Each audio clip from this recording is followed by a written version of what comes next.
नमस्कार दोस्तों। क्या नरेंद्र मोदी का 400 पार का नारा फेल होने लगा है? क्या उनका ईडी का खेल फेल होने लगा है? क्या नरेंद्र मोदी का जो विदेशी कब्जे का, विदेशी धरती का और विदेशी एजेंडे का खेल है वो फेल होने लगा है? क्या नरेंद्र मोदी आज इस देश के सभी मोर्चों पर फेल होने लगे हैं? इन्हीं सारे विषयों पर आपके साथ बात करूंगा। आज हालात क्या है? आज नरेंद्र मोदी जब ये कहते हैं कि अब की बार 400 पार, या उनकी भारतीय जनता पार्टी कहती है, उनके लोग कहते हैं, तो जमीनी हकीकत में वो सारे खेल फेल हो रहे होते हैं। कैसे फेल हो रहे होते हैं? जब अब गोदी मीडिया तमाम सर्वे कर रहा है तो कह रहा है कि कहीं महाराष्ट्र में इतनी सीटें कम आएंगी, बिहार में इतनी सीटें कम आएंगी, यहां इतनी सीटें कम आएंगी, वहां इतनी सीटें कम आएंगी। जब इतनी कम ही हो रही हैं तो फिर 400 पार का नारा क्या खोखला झूठ है?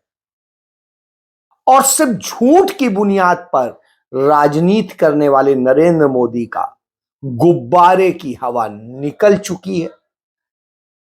इस तरह के हालात इसलिए हैं क्योंकि बिहार के एक बड़े नेता जिन अजय निषाद, जिनके पिता 4 बार सांसद रहे, अजय निषाद खुद भारतीय जनता पार्टी के 2 बार के सांसद हैं, उन्होंने आज कांग्रेस पार्टी ज्वाइन कर ली और उन्होंने कहा कि मैं धन्यवाद करता हूं राहुल जी और कांग्रेस को कि उनकी विचारधारा आज हमें आगे बढ़ाने वाली है और जो जोड़ने वाली विचारधारा है, इस कारण से हम ज्वाइन कर रहे हैं। वहीं दूसरी तरफ एक छोटे से द्वीप जो श्रीलंका में है और उस द्वीप पर भारत का 2014 तक हमारे मछुआरे जाते थे, जाल भी सुखाते थे, मछलियां भी पकड़ते थे और आराम भी करते थे और चले आते थे। कोई बाधा नहीं हुआ करती थी। 285 एकड़ का छोटा सा निर्जन द्वीप है, वहां कुछ नहीं है। वहां जहां कुछ नहीं है, उस द्वीप को लेकर के मैत्रीपूर्ण संबंधों के तहत दोनों ने एक अच्छे रिश्ते बनाए थे। ये श्रीमती इंदिरा गांधी ने इतना बेहतरीन तरीके से किया था कि जल डमरू क्षेत्र में उस द्वीप के कारण पाकिस्तान की एंट्री बैन हो गई थी और भारत के लिए बहुत बड़ा सुरक्षा का एक कारण बन गया था। इसलिए इतना बेहतर तरीके से वो समझौता हुआ। लेकिन कोई जमीन, खुद नरेंद्र मोदी सरकार की आरटीआई में बताया गया था, कोई भी भूमि जो है श्रीलंका को नहीं दी गई थी। 1971 में कांग्रेस पार्टी की सरकार थी। स्वर्गीय श्रीमती इंदिरा गांधी भारत की प्रधानमंत्री थी और जो दक्षिण एशिया का राजनीतिक मैप है उसको उन्होंने बदल के रख दिया। बांग्लादेश की संरचना की, ना वो अमेरिका से डरी, ना वो सातवें बीड़े से डरी, ना जो प्रेशर वेस्टर्न गवर्नमेंट्स डाल रही थी उसका उनके ऊपर कोई असर हुआ, और जो प्रताड़ना उस समय के पूर्वी पाकिस्तान के लोगों को झेलनी पड़ रही थी कि लगभग 1 करोड़ लोग शरणार्थी हो गए थे,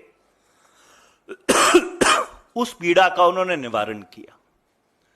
तो कोई कल्पना भी कर सकता है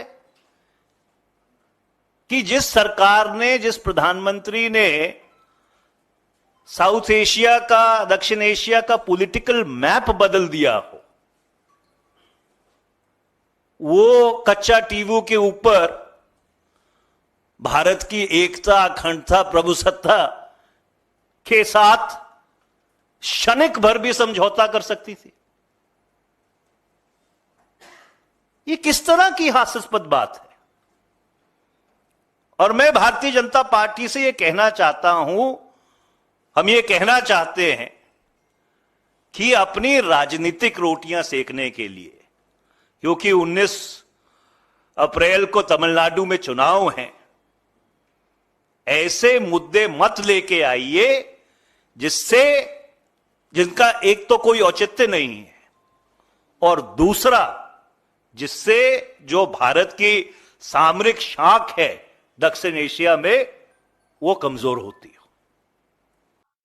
बल्कि जो था विवाद को सुलझाया गया था। लेकिन नरेंद्र मोदी जो विश्वगुरु होने की बात करते हैं, चाहे उनके विदेश मंत्री हो, जो विदेश मंत्री चीन में राजदूत रहे लंबे समय तक, वो कहते हैं चीन बड़ी इकोनॉमी है, हम उसके लिए कैसे बोल सकते हैं।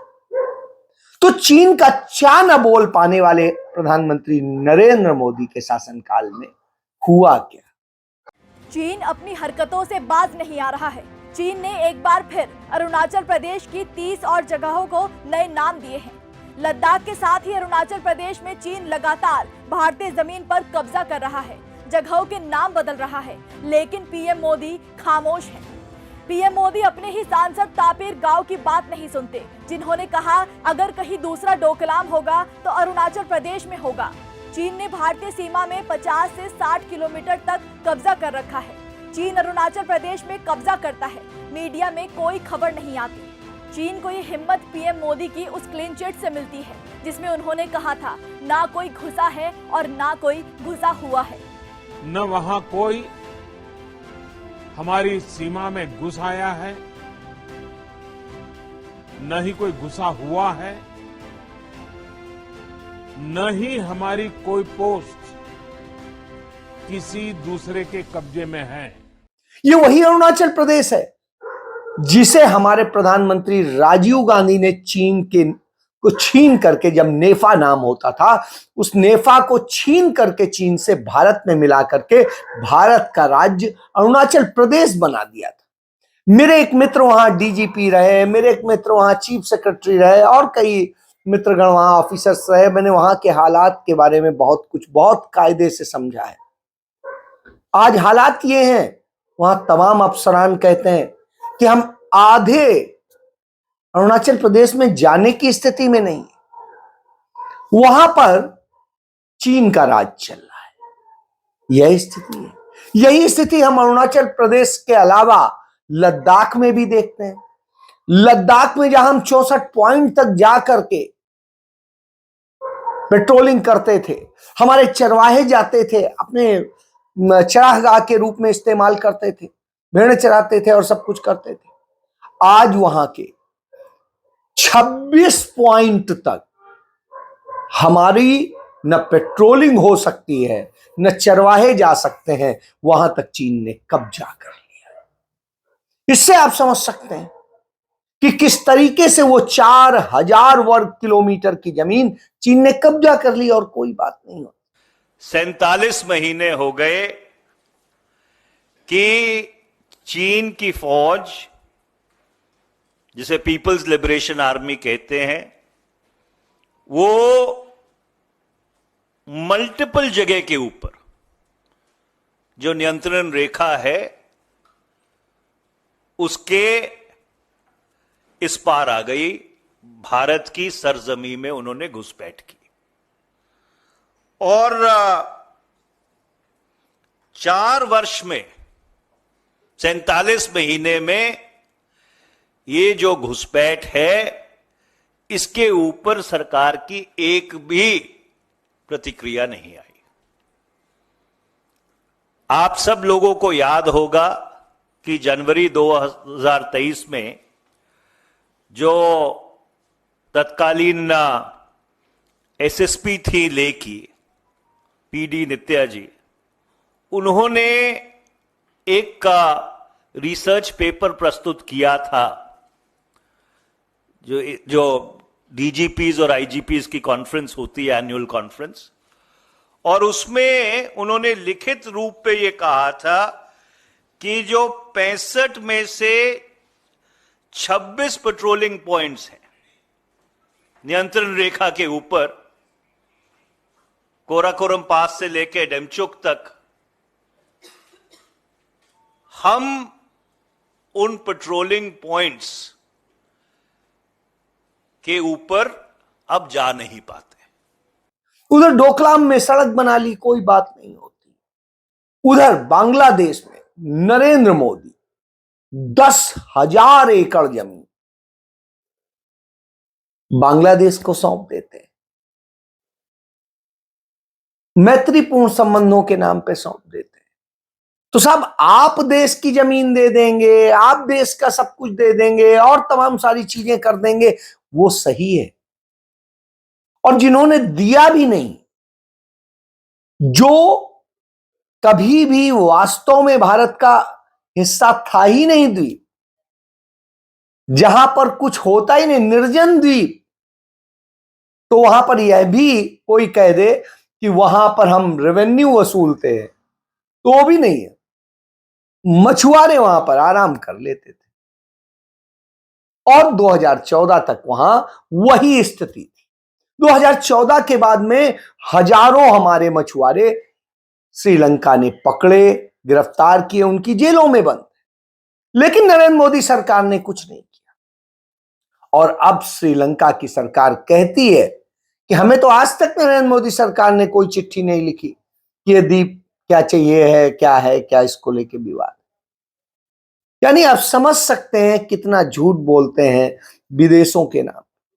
और अमेरिका और चाइना के एजेंट के तौर पे हमारे प्रधानमंत्री काम करते हैं, यह भी हम देख रहे हैं किस तरीके से उन्होंने पूरा अमेरिका के डायरेक्शन पर, चीन के डायरेक्शन पर सारे काम करने का और सब कुछ वो किया है। उधर आप देखिए कि जिस तरीके से ईडी, सीबीआई इनकम टैक्स का इस्तेमाल करके डराते हैं, तमाम नेताओं को झूठे केस लगा करके जेल भेजते हैं और न जाने क्या क्या करते हैं, वह भी सामने आ रहा है। उदाहरण आपके सामने है, आज ताजा उदाहरण है कि आम आदमी पार्टी के नेता संजय सिंह, उनके ऊपर आरोप लगाया था कि उन्होंने रिश्वत ली और उन्होंने जाने क्या क्या किया शराब घोटाले में। ये इसलिए आता है क्योंकि नरेंद्र मोदी सरकार जो है डरी हुई है सबसे। वो इंडिया गठबंधन बनने के बाद से डरी हुई है और वो लगातार यह कर रही है कि कैसे इस पूरे गठबंधन को तोड़ा जाए, कैसे और चीजें की, इसके लिए सारे प्रयास हुए। और इसी कड़ी में संजय सिंह संसद में बहुत मुखर रहते थे, इसलिए संजय सिंह को गिरफ्तार किया गया, उन्हें फंसाया गया, उनको किया गया। आजकल अरविंद केजरीवाल भी जेल में है, हेमंत सोरेन भी जेल में है और तमाम सारे लोग जेल में। ईडी के केसेस हैं, लेकिन किसी के भी खिलाफ कोई अभी तक ऐसा पुख्ता सबूत नहीं आया है।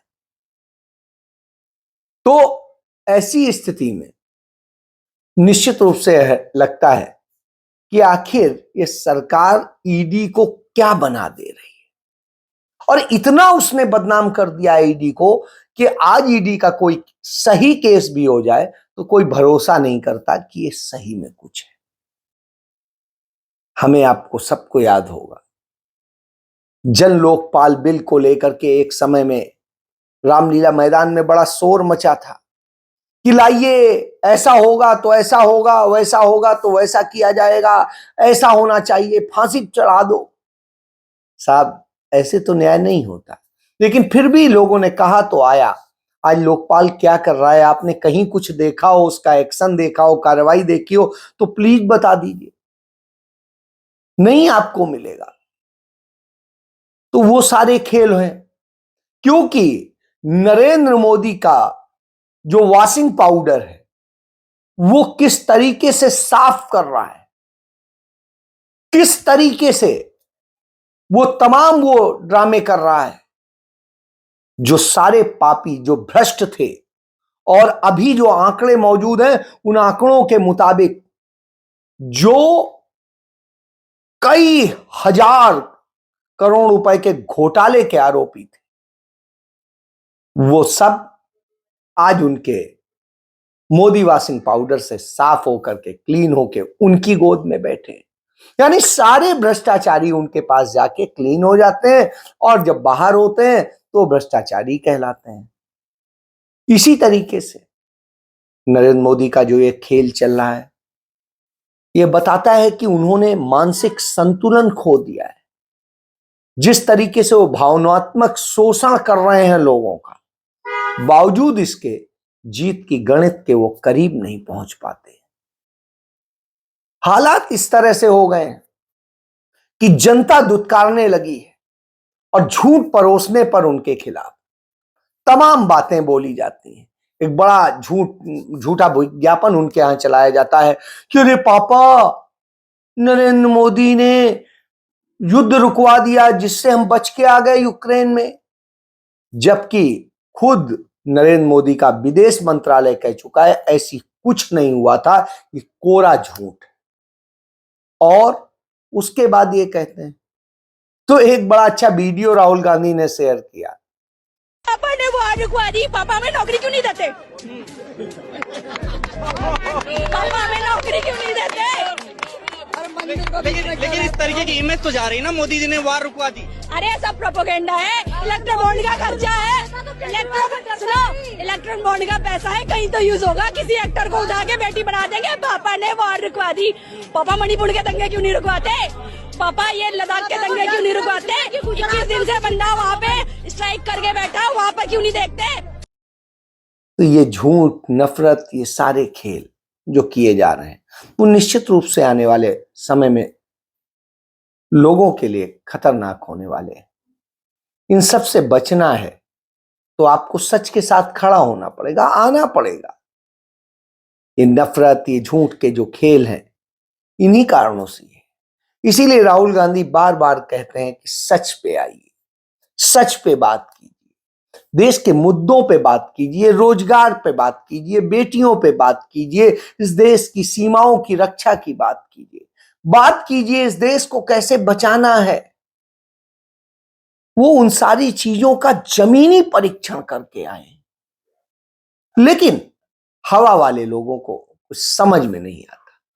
उन राहुल गांधी को झूठा साबित करने के लिए सारी काम करते हैं, जबकि सच ये है, यदि आज देश में कोई सच बोलता है नेता, तो उसका नाम राहुल गांधी। और वो राहुल गांधी इस देश के लिए लड़ता है, अपने लिए नहीं। अपना सब कुछ कुर्बान करके वो देश के लिए लड़ रहा है। तो फैसला आपको करना है कि आपको देश के लिए लड़ने वाले के साथ खड़ा होना है या नफरत और झूठ परोसने वाले के साथ। जय